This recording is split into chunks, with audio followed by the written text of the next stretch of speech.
কিছু কথা বলবো আজকে, মন দিয়ে শুনবেন। কারণ হচ্ছে আমার কথাগুলো বলার উদ্দেশ্য মানুষকে নিয়ে।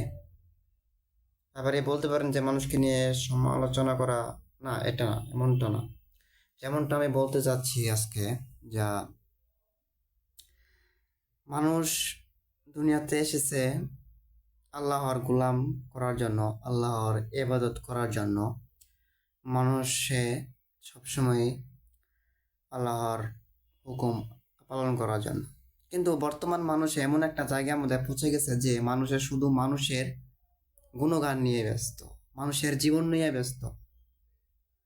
মানুষে এই জিনিসটা ভাবে না যে আমি তো একদিনের জন্য, একদিন দুদিনের জন্য দুনিয়াতে এসেছি, আবার এই দুনিয়ার থেকে চলেও যাব।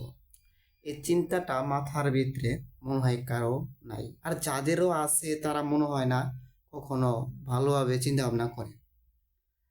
আমার মনে হয় যে যদি ভালোভাবে চিন্তা ভাবনা করতো যে আমি একদিন মরে যাব, দুনিয়াতে থাকবো না, দুনিয়া চিরস্থায়ী না ক্ষণস্থায়ী, তাহলে মনে হয় না মানুষের সাথে মানুষে খারাপ আচরণ করবে। হিংসা, বিদ্যা, লোভ, লালসা, এটা প্রত্যেকটা মানুষেরই আছে ভাই।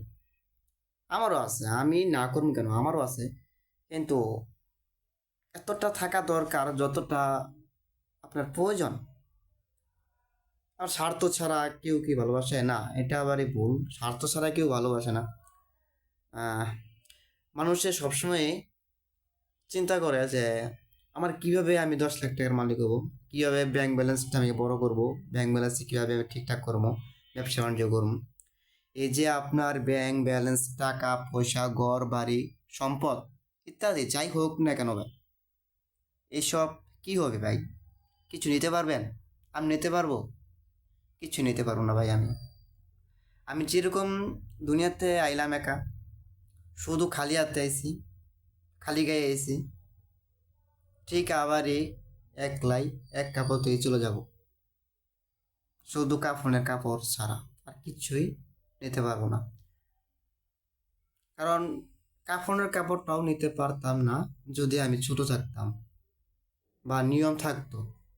কিন্তু এখন নিয়ম যে কাফনের কাপড় দাফন করা উচিত, কাফনের কাপড় দিতেই হবে। তো যাই হোক, কুল্লু নাফসি জায়গাতুল মাউত, প্রত্যেকটা প্রাণীরই মৃত্যুর স্বাদ গ্রহণ করতে হবে। এখন আমি ইদানিং ধরে দেখতেছি মানুষে মানুষের ক্ষতি করতে পারতে মানুষকে ছাড়ে না। কেন ভাই? আল্লাহ কি কইছে তোমারে, তুই মনের ক্ষতি করো, তুই মরে ধ্বংস করো, ওর গুণগান গাও, ওর তুমি গীবত গাও, এগুলা তোমারে বলছে? বলে নাই। তো আমাদের সতর্ক থাকা দরকার। গিপদ গিপদ গাড়ি এটা কিন্তু আল্লাহ পছন্দ করে না। শয়তানের উৎসাহ দেয় গিবত গাবার নিগা। আর শয়তানের কাম একটাই, মানুষকে উৎসাহ দিবার নিগা, খারাপ কাজে লিপ্ত করার জন্য। ঠিক আছে?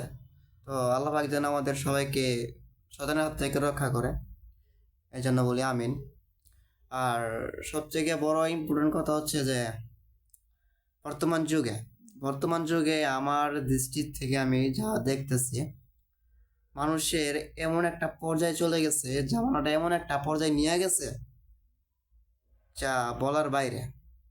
যেমন ধরেন যেমন ধরেন আপনাকে বলবে, ভাই ওই কাজটা খারাপ, ওই কাজটা করিস না, ওই কাজটা ভালো না, অথচ আপনার উৎসাহ দিতেছে ওই কাজটা না করার জন্য, কিন্তু ওই নিজেই কাজটা করতেছে গোপনে। এটা কি আল্লাহ দেখতেছে না? আপনি যদি 10 হাত মাটির নিচে কিংবা 50 হাত মাটির নিচে যে যদি থাকেন, তাহলে তো অবশ্যই আল্লাহ ওখানে যাবে, দেখবে আপনাকে। কারণ আল্লাহ তো হচ্ছে অন্তর্যামী, আমার অন্তরে কি হইতেছে, আমার এই অন্তরটার মধ্যে কি হইতেছে সবকিছু আল্লাহ জানে। আল্লাহ হচ্ছে অন্তর্যামী। তাহলে এই জিনিসটা যদি আমি আপনি যদি না বিশ্বাস করি, তাহলে কি হইলো? যার মনে একটু পরিমাণ ইমান আছে, সে কিন্তু জান্নাত তো যাইতেও পারে, আল্লাহ পাক দিতেও পারে, আর দিবে, আশা করা যায় ইনশাল্লাহ। আর আল্লাহ হচ্ছে দোয়ার সাগর। আমি খারাপ কাজ করছি, আমার হিসাবটা আমি দিব, আপনার হিসাবটা আপনি দিবেন। এগুলা লইয়া এত মাতামাতি করার কি দরকার? কি ভাই, আপনি যদি ভালো কাজ করেন অনেকে হিংসায় মরবে, আবার আপনি যদি খারাপ কাজ করেন আল্লাহ আপনাকে আর উৎসাহ দিবে যে কর কর, উৎসাহ দিবে, কিন্তু প্রকাশে না, গোপনে উৎসাহ দিবে। একজনের 10 লাখ টাকার প্রতি লোভ জাগছে, আইনা দিব। আর আপনারা কইব যে লই ল বাঘ বুক করে লই লমু, কিন্তু এটা গোপনেই করবে। প্রকাশে করলে মানুষ মন্দ কইব, এই জন্য কি করার তো না, প্রকাশে করবো না, গোপনে করবো। কিন্তু আল্লাহ কি জানতেছে না? আল্লাহ তো জানতেছে, অবশ্যই জানতেছে।